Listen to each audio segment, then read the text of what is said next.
we are going to be discussing cliches you should not overuse in a book or in any writing, whether it's public speaking, whether it's written for an article, whether it's in a book. There are just some cliches you don't want to overuse. However, before we get into that, I want to welcome all of you who are watching this or will be watching this.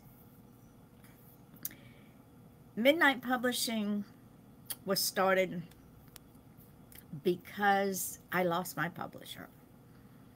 And I didn't have any way to get my books out there or to get books out of there that I had sent my friends to my now deceased publisher. So we started this. Hold on, I'm going to let Mary in. Maybe. There she is. I think we about got this. We just about figured it out. I was just introducing the show and people to our show and the fact of the birth of Midnight Publishing, and introduce the show as in cliches we should not overuse, whether it is books, periodicals, articles, even in everyday language. So, ladies and gentlemen, Mary has now joined me. Mary has now joined me. So, before we get started with the cliches, I'm going to brag just a wee bit. You know the book I've been working on, Murder in the Village. You know the background of this book. Yes. Well, it's going live August 1st. Now, ladies and gentlemen, I have to tell you, I have lived in a community of children for 3.5 years. And when I say children, I'm talking about adult children that should know better, that must have had to have been mean girls in school because they never outgrew it. And men that, honestly, I don't know what they use for common sense. They've never been in the political arena. They don't understand how things are done on a board, the level of confidentiality that has to be maintained.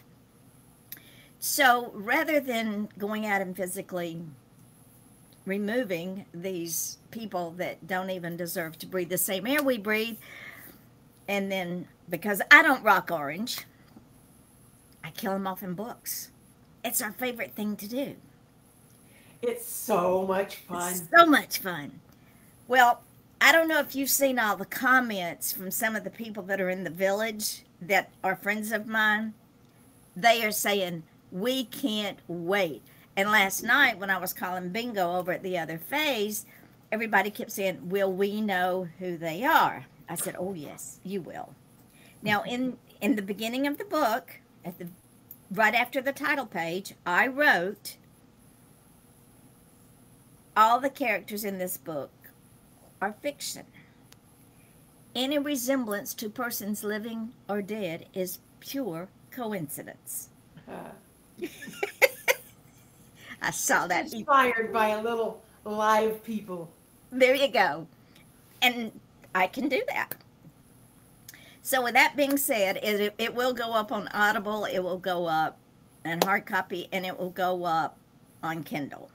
Awesome. But I got to go back and put table of contents and all that crap in for Audible and Kindle, and then rework the cover for the hard copy. Ladies and gentlemen, this doesn't happen overnight. It's a process.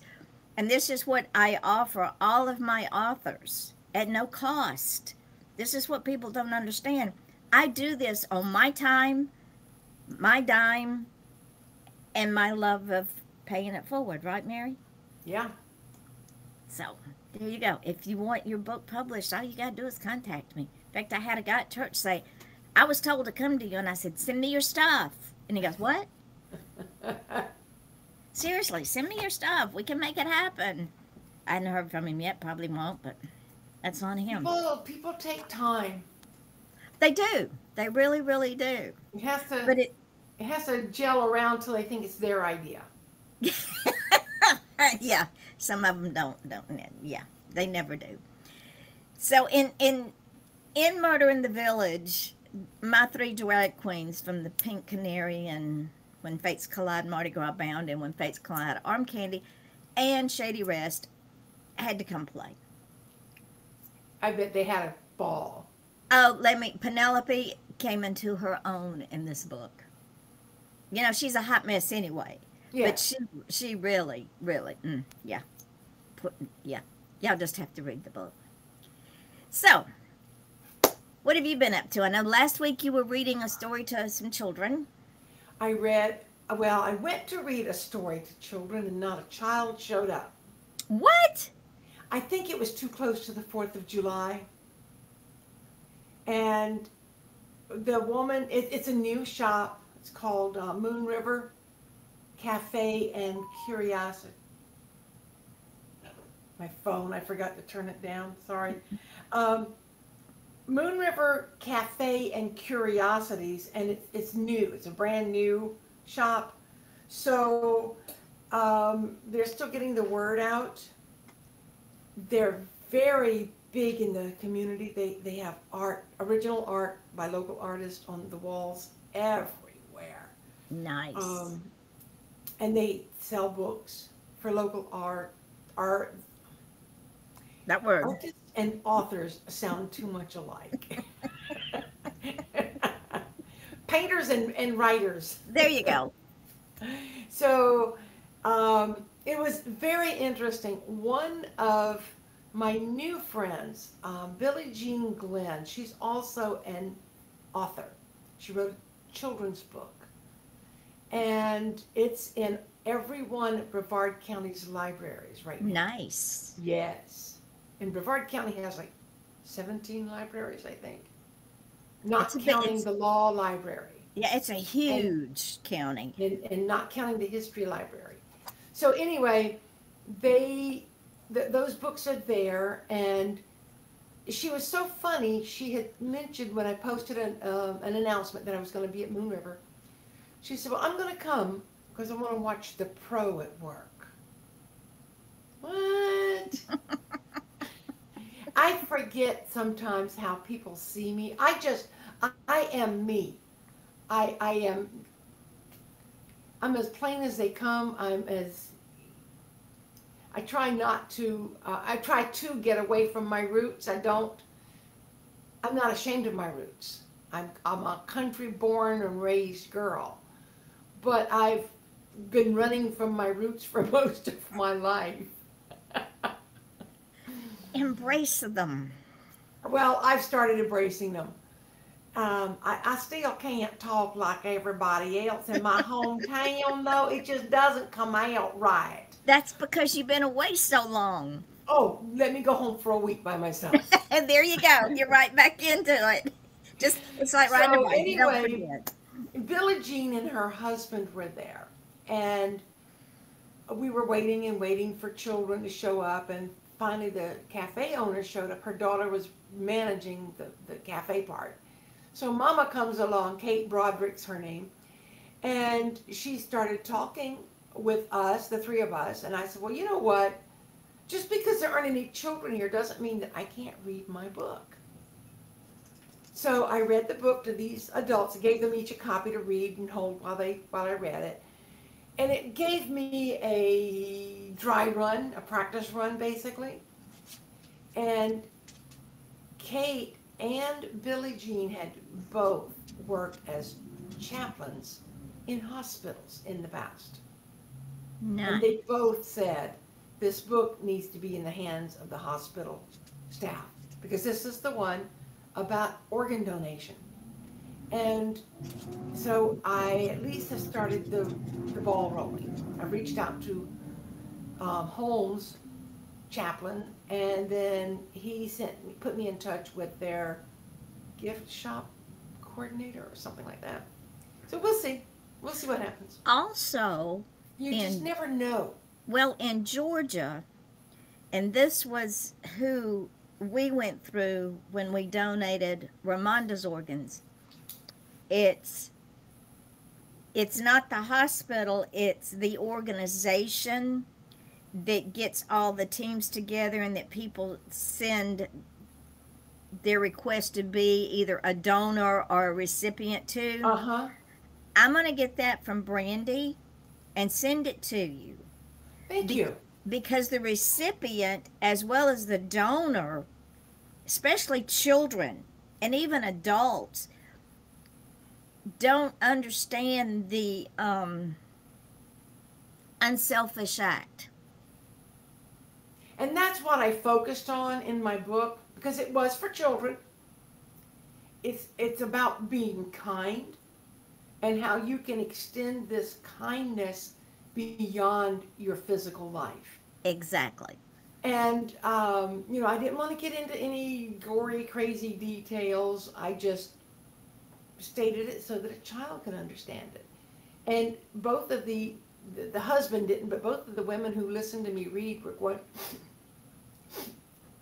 as I finished it. And so they both said that I needed to get it in the hands of hospice, not hospice, but organ donations.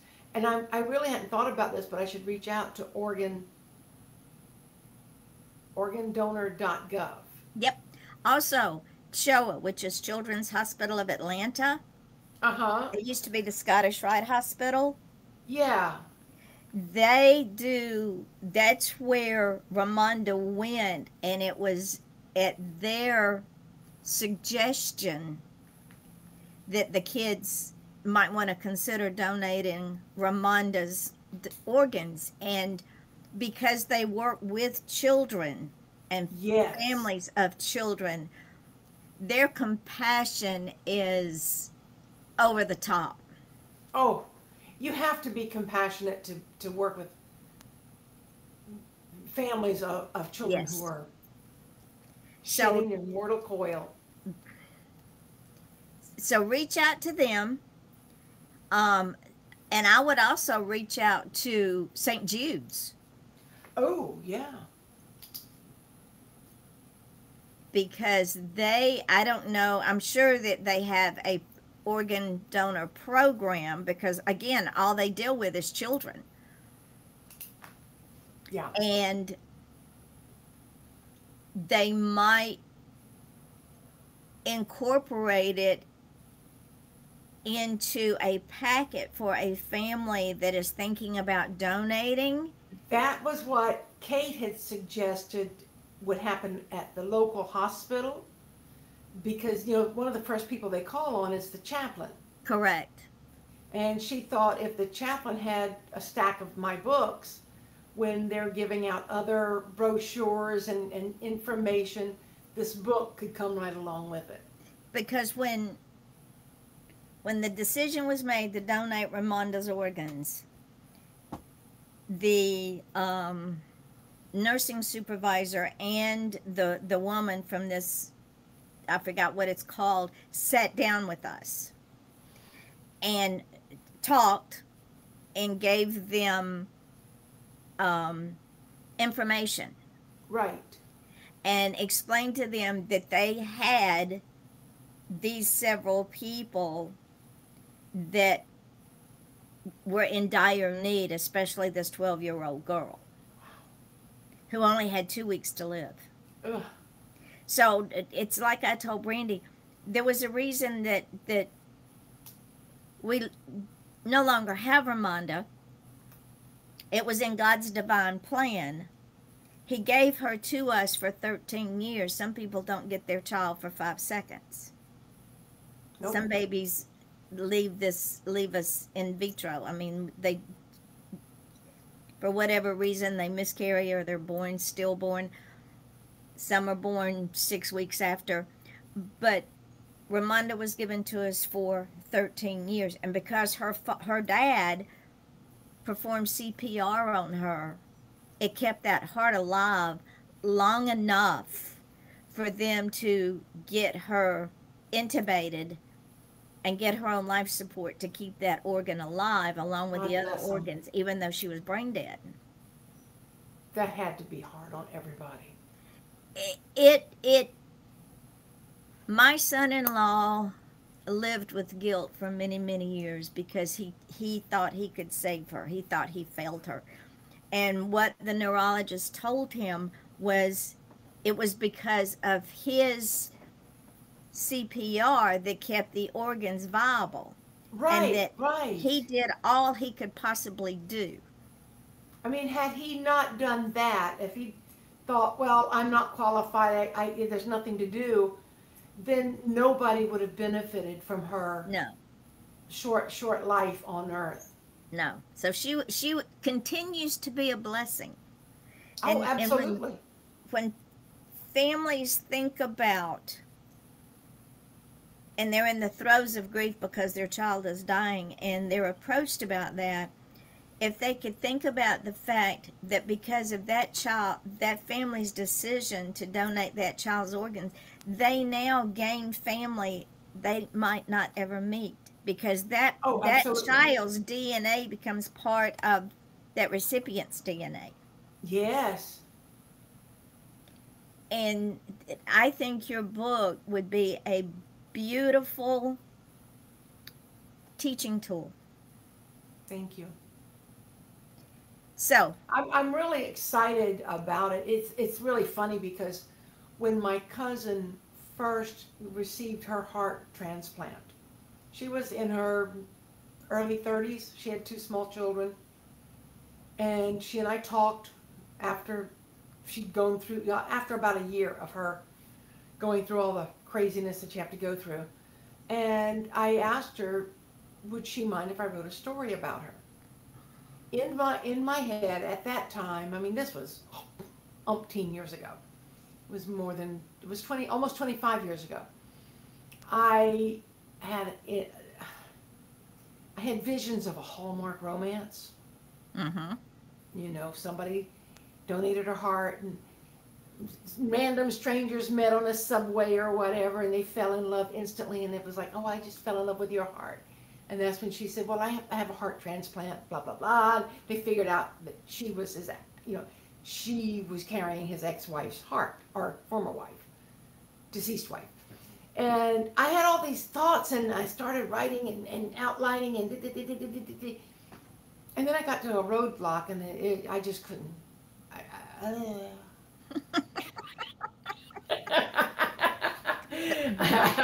The I know I don't have voices to explain that to you, but for the people who are not watching this, who may be only listening, the face that I just made was one of, I'm not a chick lit Hallmark kind of girl. I'm not one, but that's just not the way I write. Um, so it sat there, and then one day Linda had announced on Facebook, I'm so grateful to be celebrating 24 years with a stranger's heart in my chest, or something like that. And then all of a sudden I knew it had to be a children's book. And it came together so quick and so fast, and had somebody volunteer to do the illustrations. No, that doesn't happen in this world. it does not. Of course, now she wants to work with me on my next children's book, and will be happy to charge me Only only $3,000. that, yeah, no. Not when we now have so many tools available Yes, that we can but use. I'm very grateful that Jay did the illustrations, and I'm very grateful to have this book completed, and I'm excited about the opportunities for it. Oh, they're unlimited. Yeah, I just have to go out there and knock on a few doors. That's all. Start making inquiries, yeah. And you know what I have learned in my many, many years on this earth is our time is not always God's time. And this may be God's time because there was a reason that those adults were there and there were no children. Yeah. Call it And I divine wouldn't have providence. thought to reach out to hospitals. There you go. It's not something I would have thought of. And you had mentioned, years ago about Ramonda and what the family did for how many lives did she save that day? Let's see. 2 kidneys, a liver, a heart, corneas, 5. And I know that depending on the situation, and a lot of it is timing, like you Uh-huh. mentioned. If there's not another child who needs that organ at that time, it's not something they can just keep on ice. No. They And there's can't just. all no, because the corneas they could keep for 2 years. The other organs have a very, very small shelf life, Yeah. not even 24 hours. That's why when they were talking to us and the decision was made of when to take her off life support, Uh huh. before they could even take her off life support, they had to go out and gather all the surgical teams because each organ had a different surgical team. Yes. And And they had to get the then family there. right, and they had to get especially that little girl in place. Now I don't know where she was, if they had to fly the heart out or if she was local, we still don't know. The family was not ready to meet or talk with Brandy. They get thank you cards, and I think it's because on some level they felt guilty, and they should not have felt guilty. That was a No. gift of love. And Ramonda would have been the first one to say, take my heart. Take what you need. Yeah. So, Yeah, it's a very tricky situation on both sides of this equation. it On is. the one hand, you've got a death, but then on the other hand, you've got a life saving organ. Yep. And I know that if in a perfect world, one healthy body can save 8 lives. There at are least, 8 different life saving organs they can give, and they can make a difference in 75 other people's lives. mm-hmm, Because one person might need one cornea, they right? may not need both, and you just don't know. But there's so many little miracles inside every human body And that. it's like I've always said, we are perfectly made, but we as humans are not perfect. Exactly. My And father was only 60 when he died, and he had massive heart attacks and a brain tumor, but he donated his entire body to science. And his thinking was, none of my children became a doctor, but maybe I can help somebody else's child become a doctor. there you go. And my mother tried to donate her body, but she was 87, and she had brittle bone disease, and she had tumors up and down her spine, and there really wasn't much. So they said thanks, but no thanks. There wasn't a whole lot that she could donate, but and the thing is, if you donate your body, you can't donate your organs. That's right. I would rather donate my organs. Yeah. Now I'm thinking, now seriously, or not. At one time I thought about donating my body to science fiction. I mean, Now, how would that work? oh, that would be a hoot and a half. Oh, but I love the idea of it. So maybe that's your next book. Could be. Actually, there's several that are in the pike, and we will see what goes Yeah, we'll where. see who comes up first. Now, you got, ladies and gentlemen, I'm going to tell you, people like to be in my books. A friend of mine here in the village said, and who am I in this book? I said, you're not in this book. I can't put everybody in this first book. It's just not going to happen. She got offended. I said, you just going to have to wait your turn. She should write her own book and be No, her she's not a own writer. heroine. She's not a writer. But there's enough material in this village for at least 4 books. Oh, I'm sure.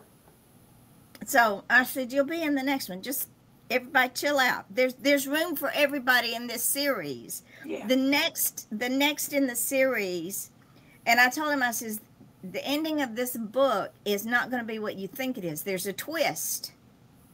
Because the next book, the title of the next book is Duct Tape, Tarp, and a Shovel.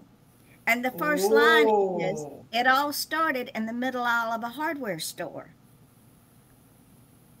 So when you read the ending of the first book, you'll understand the title of the second book. Yeah. So there you are, ladies and gentlemen, a little teaser there. It's kind of cool. So let's talk about cliches. Okay. Go ahead. No, it's your show. You go. I went online and pulled up the most misused cliches, right? 681. So which one is the most overused? They all are equal. Oh. One that I found, or one that really I use when I'm really ticked off at people, is it's enough to piss off the Pope. That one is so misused in the written language. Fit the bill. Yeah. Better late than never. Chip off the old block. Okay. Let's see, what else? A dark and stormy night. Oh. One of my short stories started out with that cliche, and there was a reason for it, because it was a play on the story. It was important for the story, but that was the only time it was used. Right. And we're not saying don't use cliches, ladies and gentlemen. Cliches can add to a story. Don't especially in dialogue. Yes. Because if you overuse the cliche, it loses the effectiveness. There I am. I can't talk this afternoon. Well, it makes your writing stale if you see the same thing over and over. And that's how we got on this subject today.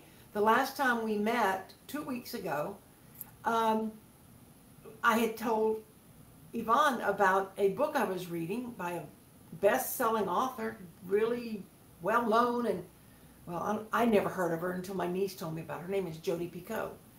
And she's a good writer. But just every now and then throughout the same book, you'll see the same statement. And it really annoyed me because it became cliche in my reading. Correct. And I found out also, here's a little reading tip to all of you listeners. If you love an author, you might find, as I did, if you read them back to back to back to back, because this one was very prolific, and she's probably written almost as many books as Yvonne Mason, but you can read them over and over and over back to back, and you kind of get bored because they employ the same mechanisms over and over, which makes them cliche. So I've had to start, in between my Jodi Picoult books, throwing somebody else in there. And this is why I don't read a lot of the well-known authors anymore, because it is a repetition of the same story over and over and over again. They found out what ingredients go in their soup, and they never change the recipe. Correct. And I blame a lot of that on the publishing houses. Oh, absolutely. And I think that's one of the um, perks, I guess is what I'm thinking of being an indie author. We can There's like nobody to tell you you can't do it your way. exactly. And people ask me, Vaughn, what do you write? I write whatever the voices in my head tell me to write. I Yep. write everything from inspirational to horror to thrillers to true crime to comedy to suspense to Did you short say stories. comedy or crimedy? Well, this one village is crimedy. I like that though. I think you just coined a new word. It is crimedy. It's crime with humor Yeah. because the drag queens wanted to play. But we have that luxury. We're not bound by word count. We're not bound by character normalization. We're not bound by same plot line, same genre.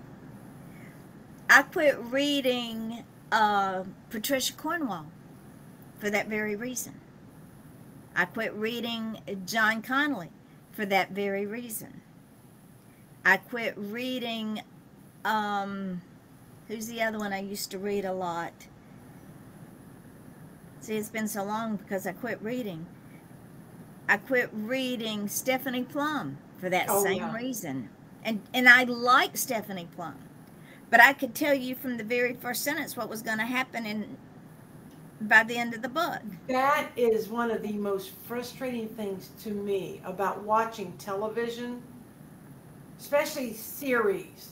Not so Yes. much movies, but a series or reading a pulp fiction book that they print hundreds of millions of them because by the time you've read two or three words, you know who done it. You know what's going to happen. There's a You series. already you can read the writing on the walls, as they say. There's another cliche for you. There you go. There's a series that I've been watching. It's called the Blue Healers, and it's set in Australia. Uh huh. And as I've been watching this series, I knew that one of the characters was going to go away 2 seasons earlier because they kept writing him doing the same thing over and over again and expecting a different result. Can't do that. No, they never Albert fleshed him out. Einstein says that's the sign of Stupidity. insanity. Insanity. Yeah. They never fleshed him out as a character. They never allowed him to mature as a character. They kept giving him the same scenarios over and over and over again until they completely wrote him out. And I knew when his character didn't change or grow, he wasn't going to last. You know, Curtis doesn't like to watch too many things with me because I predict the Mm-hmm. outcome. So I've had to learn to hold that down. I'm sitting here by myself going, well, that's not going to end well. Yeah. And when And he's again, not in the room, I can talk to the television as much as I want. yep, so do But I. I do prefer to yell at characters on a page rather than on a screen. Oh, I me just, too. I always just, no, don't open that door. Knowing they're going to open it, Hmm. they can't help themselves. You know what I found interesting, and I love this about the way you and I work together. You researched the most common cliches. Mm-hmm. And we didn't discuss this. We didn't plan this. We did not. We just said we're going to talk about cliches next time. And what I did is I researched the best-selling authors with the most cliches. Because I wanted to know who out there uses them and why does my critique group tell me I can't? And what did you come up with? I came up with James Patterson. Yep, buddy. I no longer He read him uses either. 160 cliches per 100,000 words. So that's a really small book for him. Yeah. So Kurt Vonnegut, James Joyce, and Zadie Smith also use over 100 per book. But what I found interesting, Virginia Woolf was on the low end, and Elmore Leonard are on the very, very low end. But some of the cliches that I found that these so-called best-selling authors, I mean, they are. I can't say so-called. They are best-selling authors. But I sometimes look at their work. I'm researching by reading their works to figure out what they're doing, and I've decided that I probably will never be a best-selling author if that's the criteria. I mean, Isaac Asimov used past history. Well, if it's history, it's past. And if it's in the past, it's history. So it's not just a cliche, it's redundant. And Jane Austen, of course, now and we change what is a cliche with the times. Correct. But her thing back in the 18th century was, with all my heart. And that was a standard cliche back in the century. Tom Clancy liked to use things like by a whisker. Now, I want to know, is it a walrus whisker or a cat's whisker? Because there's a difference there. Or is it a man's whisker? Yeah. What kind of whisker are we talking about? See, to me, that's why I don't like cliches. Because if I was trying to explain something that eked by or maybe missed my head, maybe a bullet missed my head by a whisker. Well, obviously, if it's going to miss me by a whisker, that's the thickness of a hair. True. Or, it's a millimeter, whatever. There are other ways to say it. You don't have to do it all the time. And to me, that's laziness in writing. It is laziness in writing. And we have become so anesthetized to not thinking. Yeah. Not thinking about other. Most writers that I have read, with the exception of a few, would rather use a 25-cent word instead of going and saying what the 50-cent word equivalent is and using that and forcing their readers to think. I love a writer who makes me pull out my dictionary. There you go. Now, I'll tell you, I really enjoy the George R.R. Martin Game of Thrones series. But one of his biggest cliches when he's talking about how dark the night is, it's black as pitch. That was on the... How many people, younger people especially, even know what pitch is? They don't. Maybe they think it's how you throw a ball. But I mean, how black is throwing a ball? It isn't. So you have to know what the words mean to understand the cliche. This is the one that Jodi Picoult writes that I told you I wanted to pull up. I was holding the breath I didn't know I was holding. I let out the breath I didn't know I was holding. And she would say this not just once in every book, but practically once in every chapter. Because, number one, how do you not know you're holding your breath?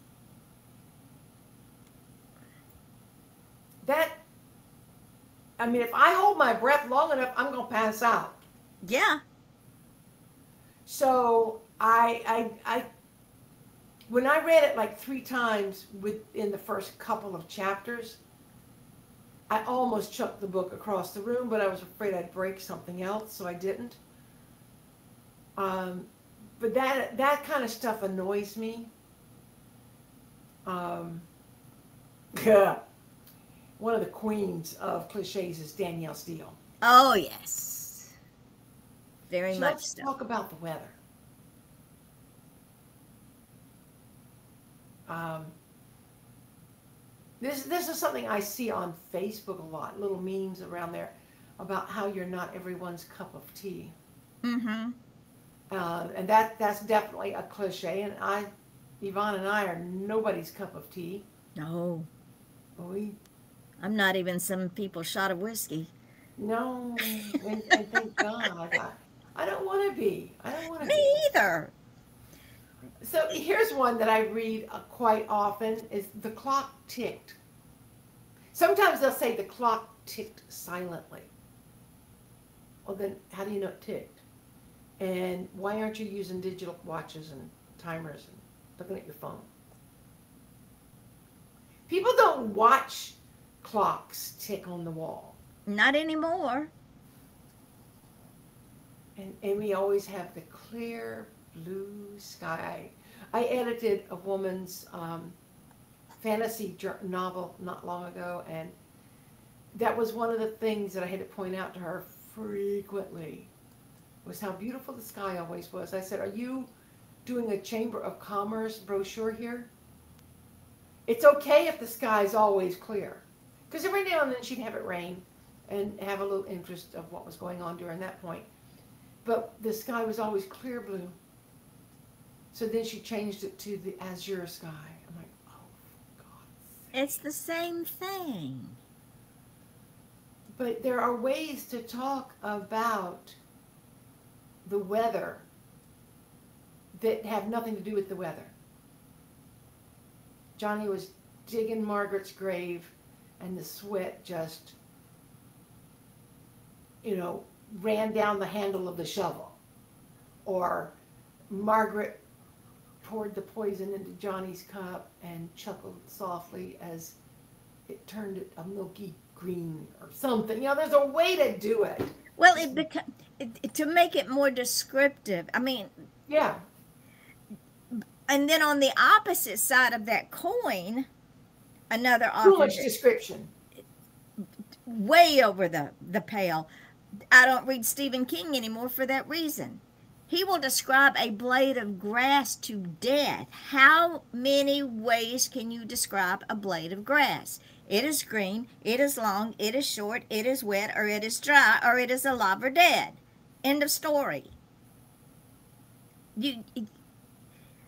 People, what we're trying to say is if you're writing a book just to fill it up with words, with a plot in there somewhere,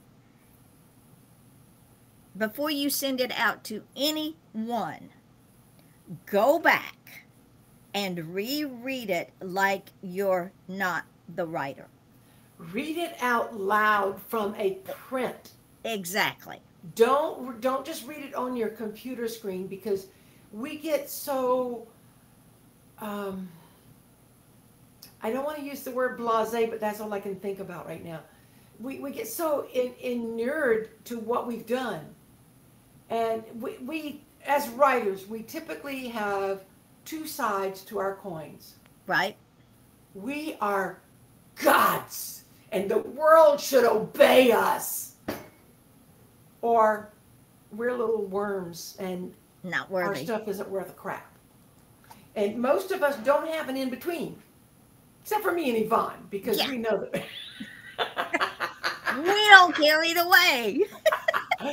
But no, it's so, and I actually had a guy come up to me one time. I was at a writer's event, and he picked up a couple of my books, and he thumbed through them, and he goes, oh, this, yeah, I wouldn't buy this, but I can see why people would. I, on the other hand, have written a book, and blah, blah, blah, blah, blah, blah, blah, blah, blah. He had this book published on Amazon. It's double spaced. It's basically, he wrote himself a stream of consciousness and talked about how grand and wonderful he as a human being is. and how he's never been to architecture school, but he knows how to build buildings. So he Wonder if they would fills pass half the book code. up with drawings of buildings that he created on a computer. He didn't create them with pen and, compass and ruler and whatnot. And he told me he was starting to sell the book for the most expensive, and it's little 6 by 9, maybe 90, 900, 100 pages or so. And he said he was going to sell it for the most expensive he could get and work his way down so that when he has a sale. So he's selling the book for $99 on Amazon. What? Uh-huh. And it's ludicrous beyond. But he's so full of himself, his ego is so big that he can't see that it really isn't well written. It's not, he typed a bunch of words, but that's all he did. What is it? So there has to be, well, that's why there are people like Yvonne who are willing to give her time to help you, if not edit your own work, to help you find an editor so that you can send it out at least halfway decent, so that people don't talk about you on podcasts like this. Well, and the facts of this whole matter is this. I know that 99% of the population has a story within them. Oh, yes. 98 of that population does not know how to put it into written form cohesively. They should tell their story to somebody else who can write. Right. Or write it in a rough draft. Give it to someone who's got the experience for them to help them flesh it out. Not rewrite the whole thing like editors and publishing houses do, but give them ideas of how to flesh it out. My little author, Sherry Ann Richardson, when we discussed what I require as 12-point, New Times Roman, single space, no space between the paragraphs, no page numbers, completed manuscript, she sent me a note. She said, Yvonne, you made this so easy. I was not aware of that. I was following something else, rules of writing. I'm going, honey, that is so archaic. The rules of writing have not changed in 200 years. People in the publishing industry want you to still do like Mark Twain did. Right. They want you, they don't want it typed out. They want everything electronic, but they want it presented as if you've typed it out on an Olivetti typewriter, and you got a stack of papers this thick. Right. And it's double spaced so your editor can make marks and send the whole paper back to you. Then you retype it all over again with the corrections. And you go through this back and forth, back and forth. Today's publishing world is so simple compared to what it used to be. Absolutely. Yet the powers that be haven't gotten the memo. They still want writers to do it the way it's been done for hundreds of years. Because, well, look how long it's taken the public to accept indie authors. Oh, yes. I mean, I'm going on 20 years. Well, when I met you, you were in a room full of indie authors. Correct. And y'all were the first ones I'd ever met. Yep, we were. And because that was probably somewhere between 15 and 20 years ago. But I was like a kid in a candy shop. I was so amazed. It's a wonder I kept my mouth closed, because I was walking around, and it was really kind of funny because, and I know we've told this story before, but it's one of my favorites. But I was walking around the room. I was taking notes and interviewing people for a story in Senior Life newspaper where I Mm-hmm. worked at the time.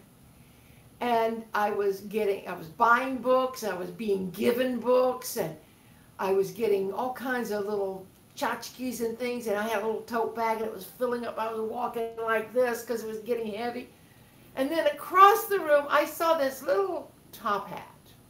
That's all I could see was, because Yvonne is not a big woman, folks. She's a little itty bitty thing. But she had this top hat on her head. It was so majestic. And I saw it, and as I got closer, it had skulls wrapped around the headband. And I thought, I gotta know who that one is. I gotta know her. And the closer I got, the more magnetic it became. And we've been friends ever since. And most of these other authors, I might run into them occasionally. I might not. But if I do, it's like, do I know you? I don't know you. Yeah, go ahead. But, it was just so fun for me to go in that room and smell all these brand new books Mm-hmm. and to see everybody talking about their passion. And it ignited something in me. I'd always wanted to write, but Yvonne has been pushing and pushing and pushing very gently, folks. She pushes with a feather till you get to the edge of the cliff, and then she just turns around and kicks you over. But That's what it's I for do. your own good. Well, the thing is, and you again, we've talked about this before. Growing up, I was never encouraged. Yeah. I was discouraged. My mother told me many, many years after this particular incident happened, she told me about it many, many years later. And what had happened is someone that I really, as a child, now I was a child. I don't know, I don't remember how old I was, but I was a child. And a member of where I went to church, he died. And he had an impact on my young life. Yeah. And mother said that I wrote a poem Oh. and she read it and she threw it away instead of giving it to his wife. And I said, "Why did you do that, mother?" She said, "I was afraid it would hurt her." I know someone whose son died, and she refused to read any sympathy cards because she was afraid it would make her sad. Her husband read them all, and he told me about that. He said, "Don't bother to send her a sympathy card. She won't read it." But I gave her a painting that I had created, and she said, "No, I can't hang it on the wall. It reminds me too much of the pain." But pain is part of healing. Yeah, that's how you heal. And when Ramonda died,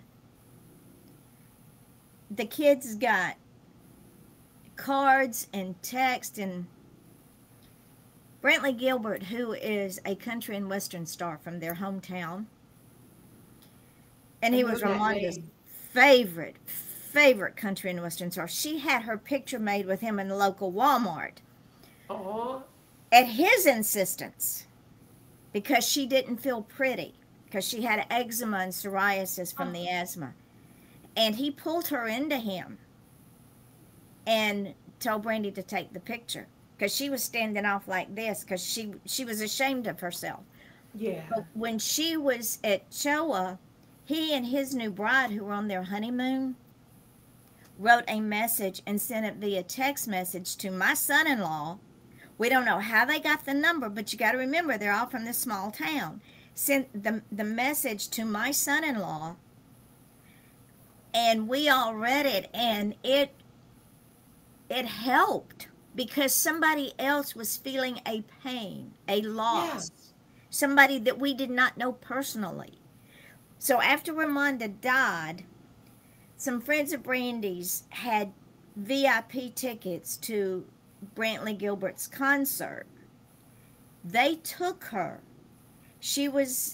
They were in this area where if with VIP tickets you got to talk with Brantley in a group, they gave Brantley that photograph of him and Ramonda. He told the story about Oh, Ramonda. And it wasn't too long after that that his wife got pregnant. So when Jack died, I got texts, I got emails, I got cards. I read them and I kept them because that told me that people that we loved felt a loss. oh, absolutely. And when the loss is shared, you don't feel isolated. And it lessens the pain just a little bit. It does. Because people can't say, well, I understand how you feel because they don't. But they feel a loss, they feel the journey. And Yeah, that's what's the important. So loss affects everybody differently, but it it affects does. everybody. And there's a hole in everybody's heart. Oh, yes. So when people say, well, I can't stand the pain, okay, so set them aside. And at some point, you will be able to read them. Hmm. I mean, it took me 10 years to go through my mother's journals. And it took me 10 years to get the courage to open the first one. And when I did, I started reading them. And there were some times that I would just close the journal and cry. But I transcribed every word that was in every one of her journals. And then I took them to South Carolina to visit my family. And anybody who showed up got a journal if they wanted one. So See, they've got a there you go. piece of our mother. And I still intend to take the transcribed notes and turn them into little videos. Because there's some wonderful Depression era history in there. You could also turn it into a book. Thought about doing that too. Wouldn't that be great on an Audible? Ooh, yeah. The biggest problem with her journals is a lot of it is, um, well, today's Sunday, nobody came by to see me today. It's so lonely here, kind of thing. But it's okay because I'll figure out how to fluff up what she's got. That would be a lesson for, okay, ladies, and I'm going out on a limb here because of the community I live in. We have, I can't tell you, the elderly that are dumped in here by their children and never ever do they check on them, come to see Oh, them. When some of these people get to the point that they can no longer look after themselves, they have nobody. They die, they have nobody. We had a woman die not too long ago. She'd been sick for a long, long time. She was already in hospice before her daughter showed up mm-mm-mm-mm. because they don't have time for their family anymore. So they dump them down here and forget them. Yeah, when my mother, oh, I guess she was about 85. That was when we moved in with her. She died at 87. So probably in her late 70s, early 80s, after her second husband died, I'd go visit, sometimes with or without my husband, but I'd go visit my mother and spend a week just hanging out with her. Yep. And either when I'd come home or the night before we'd come home, I would tell Curtis, somebody's going to have to step up and do something. She's declining. So after hearing me say this for about 5 years, he looked at me and said, well, you're somebody. Why don't you do something? I'm like, well, what can I do? I live in Florida. He said, we don't have to. We're renting. There's a reason we've never bought a house. He said, I never thought of it until just now. Let's move in with your mom if she wants us to. So I asked my mother, and she said, oh my God, that would be wonderful. So we moved in with my mother. Even though I had 5 siblings, within 20 minutes of her. I had one brother who lived right next door. He was a godsend. He really was. But I moved in with my mom, and Curtis with me. We brought the cat, and we brought everything, and it was a grand, almost 3 years of just being able to take care of her. And I didn't want to call myself her companion. I mean, her caretaker. So I called myself her companion and activities director. So we went and did things together. And if you hear that chirping, that's my battery backup. I guess it's on the fritz. Nothing I can do about it. It's not Just a have to worry. let it wind down. Time to replace it. It's like an indoor cicada. So we can, this conversation takes us back to cliches, because what you said is somebody needs to step up. Well, it's like the word anonymous. Nobody names their child anonymous. Nobody names their child somebody. And again, in your writing, ladies and gentlemen, even if you're writing and this irritates me. It's so irritating. If you're gonna have the guts to say something, have the guts to own it.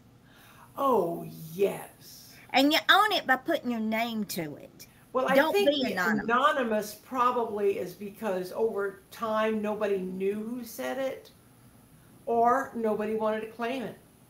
It depends on which way of the sarcasm the statement falls. Well, and I'm not talking about memes. I'm talking about people that put stuff out there. They're ranting about something, but they, instead of their name, you can go in and change it to anonymous. I've seen that. And who wants to be anonymous? Not me.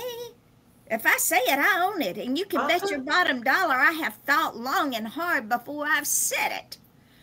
That's why I said it. Yeah, I have no intention of going quietly into that good night, which is another cliche. There you go. I will not go gracefully. I'm going down screaming and hollering and yelling and having a grand time. And, you know, when I die, I hope it's in a blaze of glory and somebody goes, who the hell was that old lady and what's up her skirt? And my kids, I told my kids, I said, when I die, and I made Brandy promise to do this. I said, when I die, you're going to put my 3-foot Grim Reaper at the foot of the casket. You are going to dress as a Grim Reaper. And when people come up and pay their respects or disrespects, I don't care which. Some people will be glad I died. Others are not. They're not sure I'm really dead. You can point at them and say, and you too have an expiration date. Oh, I thought you were going to say, you're next. See, ladies and gentlemen, I am twisted. I embrace it. And people can either accept me and Mary as we are or take it on down the street. We don't care. Nope. We're not interested in a popularity contest. I gave up caring 1 year for Lent and I never picked up the habit There again. you go. I finally found caring and then forgot where I put it, so it's still MIA. I mean, the funny thing is both of us care deeply.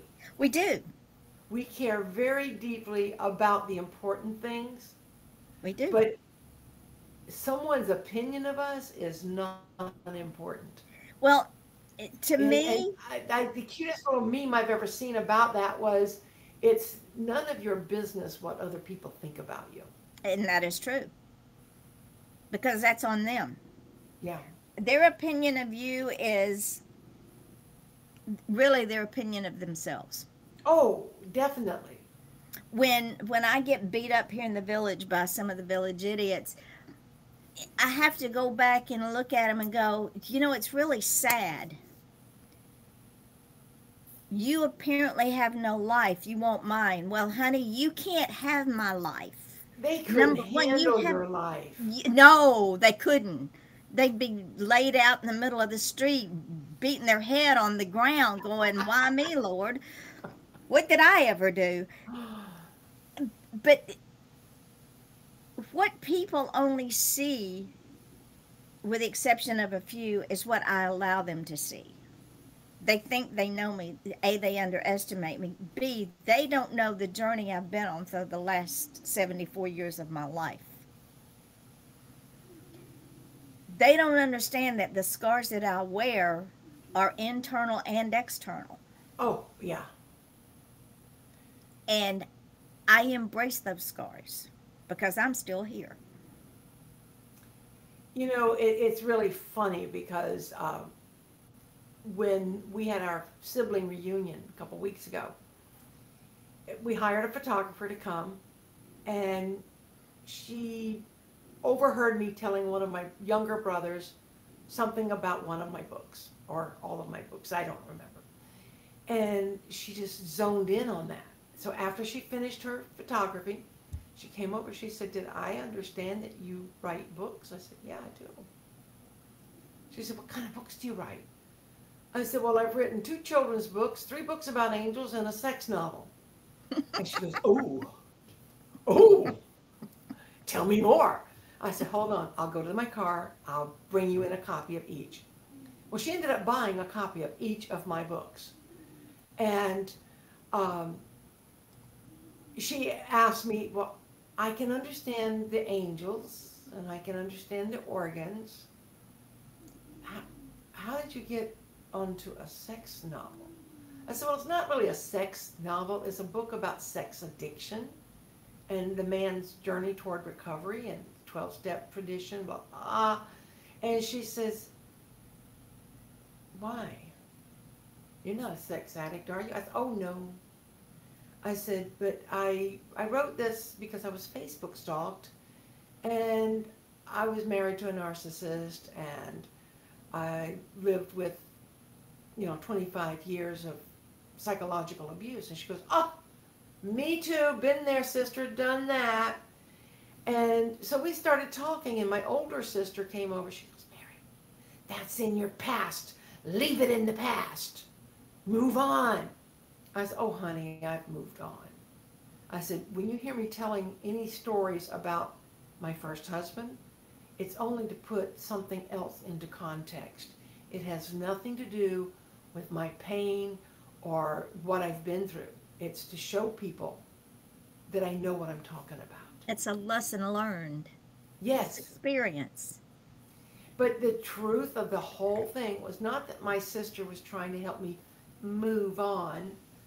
She was eaten up with the green-eyed monster. And there's another cliche for you folks. Mm-hmm. But jealousy that this photographer who had never seen me before in her life, all of a sudden was my new best friend. And she was buying my books. "You didn't come here to sell books." I said, "Oh, I sell books wherever I go." Exactly. I always carry at least 2, sometimes more, but I always carry at least 2 copies of each of my books, because you just never know where you're going to be or who you're going to see and how the conversation's going to go. And it's better to have them with you, especially if you're an indie author. Yep. Carry your books with you. Don't just say, "Oh, you can find them on Amazon." You give somebody a business card and say, "You can find me on Amazon." They'll throw that business card in the trash. They'll forget all about Amazon. They'll get the book that's on sale, or they'll Yep. go to the library and check something out. But if you've got the books right there with you, and I'll sign them for you, There you go. they can't turn you down. And they won't. I mean, I And thought this woman was going to buy a novel, and she ended up buying all all of them. 5 of my books. And she, I'm sure, as she was buying them, she had people in mind to give them to. Her 3 children got the children's books, and the rest of them, she said, "These are mine." My When my sister was alive, she always gave me books for Christmas. Uh-huh. And she didn't just give me books, if that makes any sense. She knew that I loved Anne Rice.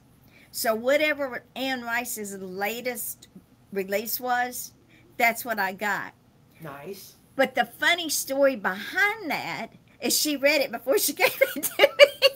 Ah, It was a running joke, and that book meant so much more yeah. because she was interested enough to read it. One year she gave me a book on Egyptian archaeology because she knows how much I love Egyptian history and archaeology. Done a lot of research in it, and there's a book in the making. She gave me a book on the goat man that roamed the state of Georgia when I was a child. He had this little cart, and he's had these 4 or 5 goats that pull the cart. And my grandfather used to tell me he was going to trade me to Uh the goat huh. man when he would come to Rome. But she thought about the things that I enjoyed, and she would That's smart. enjoy them before she gave them to me. One year Well, she gave me a thesaurus.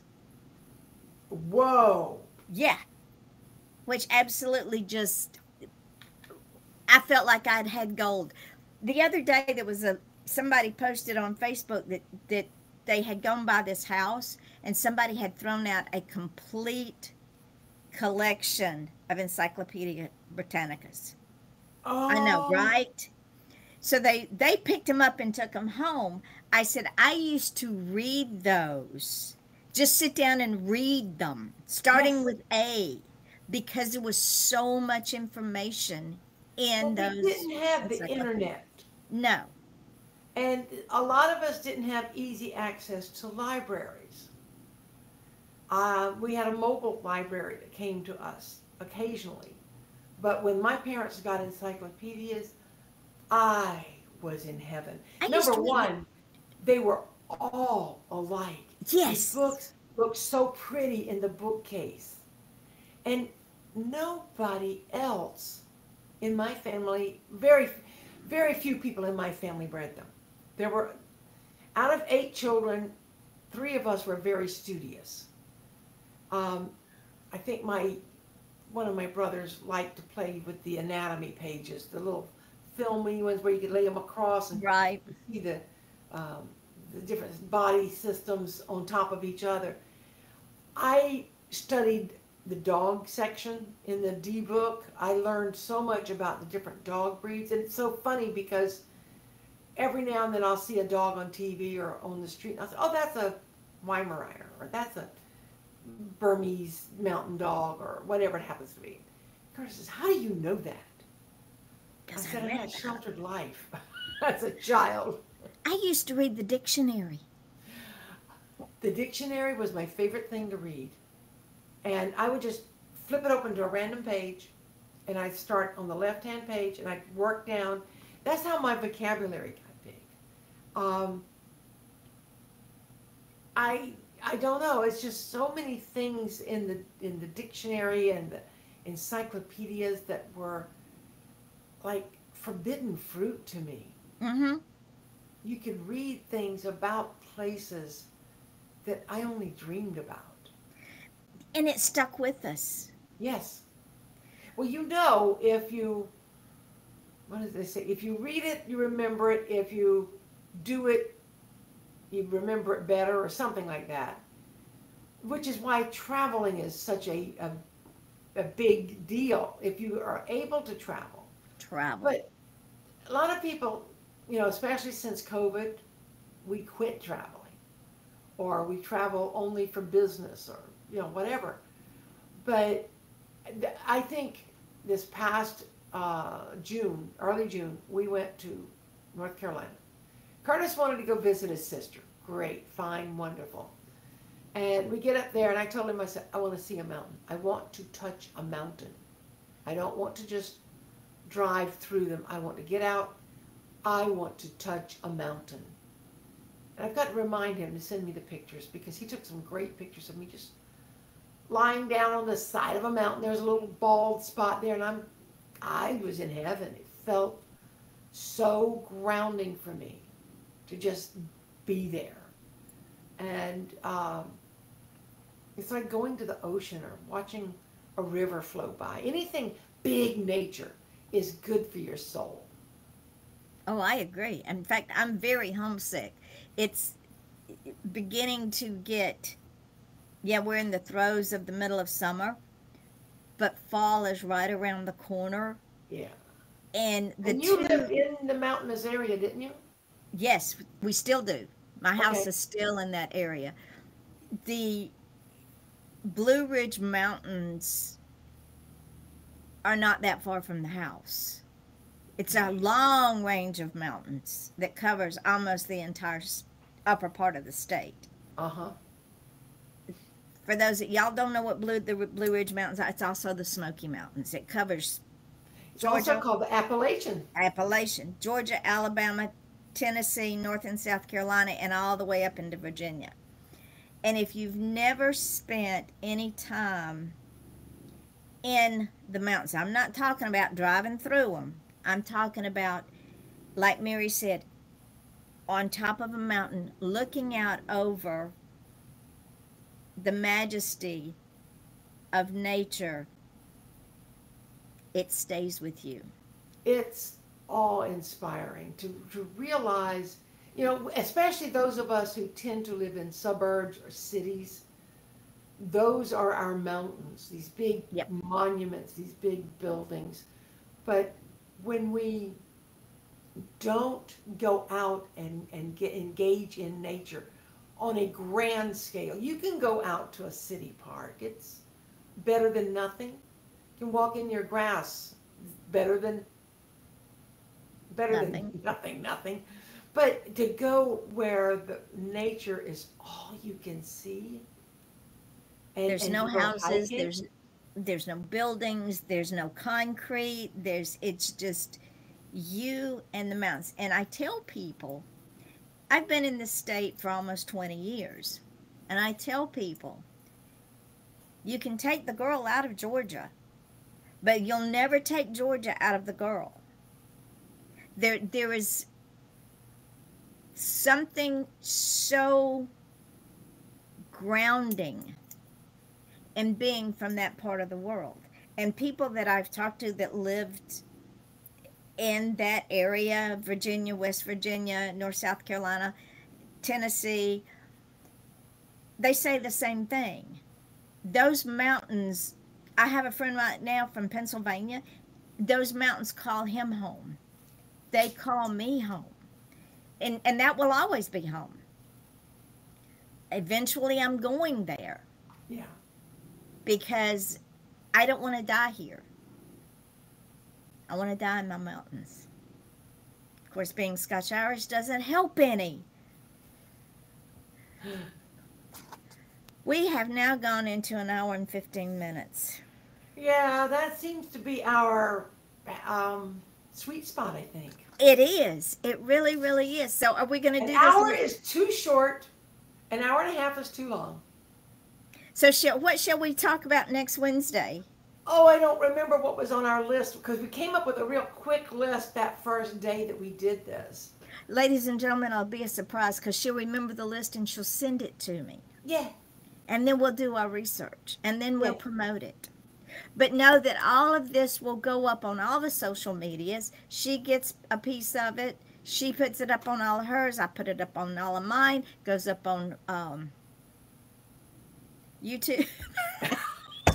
It goes everywhere. It It's goes like everywhere. Santa Claus. It's everywhere. It's everywhere. And the thing is, we encourage you all to send us questions, suggestions, Yes. anything you want to talk about.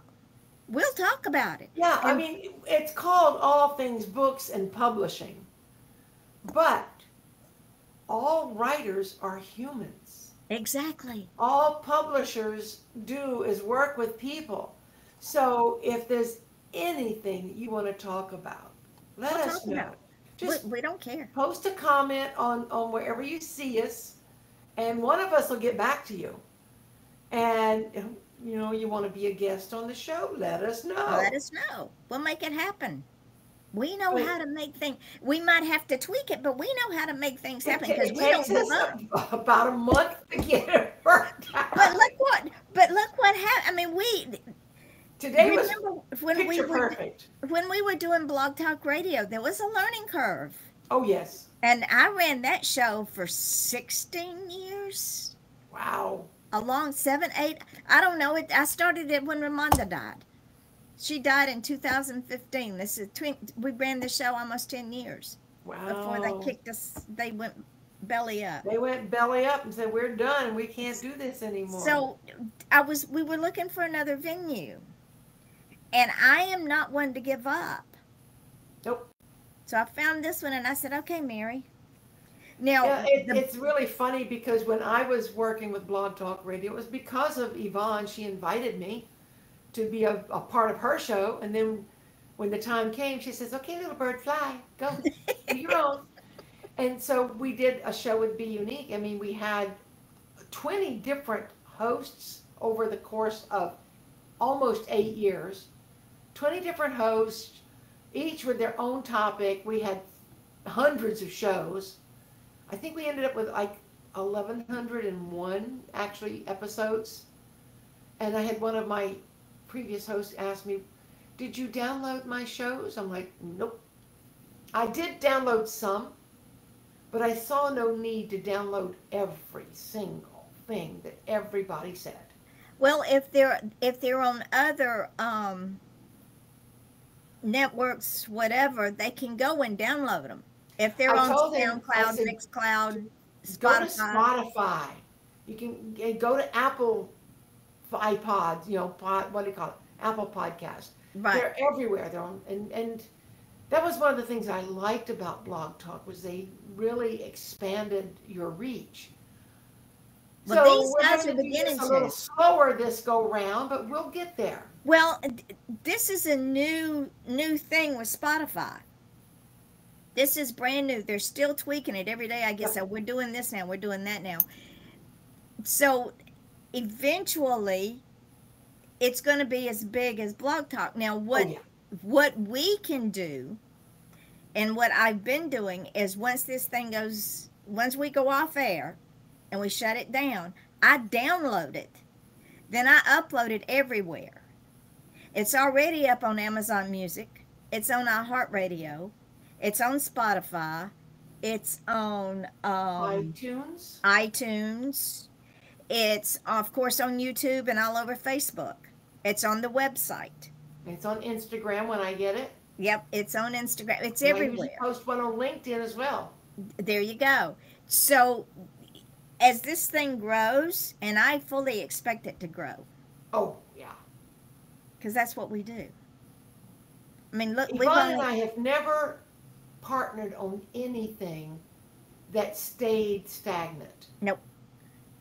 No. We've never collaborated on anything that remained as it was when we started. We always Takes on a take it whole new and life make form. it a whole new creature. Yeah, that's just how we roll. In fact, we're talking about meeting up for lunch and doing a podcast at lunch On when location. on location when we can both get our schedules Yep. on the same page. This week has been a flippin' zoo. Next week's probably going to be another flippin' zoo. Well, that's all right. We'll take the zoo and flip it upside down and climb Inside in with out. the alligators. There you go. Well, we are going to close today's show. I have no idea what we're going to talk about next Wednesday at 11 o'clock, It'll but be a surprise. Mary will tell me. Who knows? It'll be fun. It'll But- be fun, she said. Share this, ladies and gentlemen. Please share this and understand we are willing to help you as a writer. So you don't want to write a book, write a short story, write a flash fiction. Flash fiction is 50 words or less.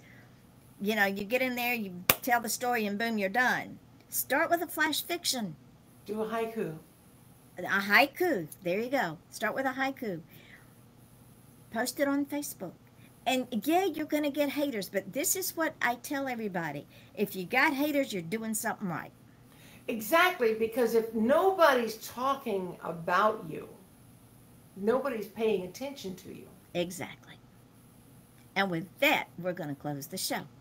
We will see. Bye. Bye. We will see you next Wednesday at 11 o'clock right here. Bye, See ya. everyone. Bye, everybody. Bye, Yvonne. Bye.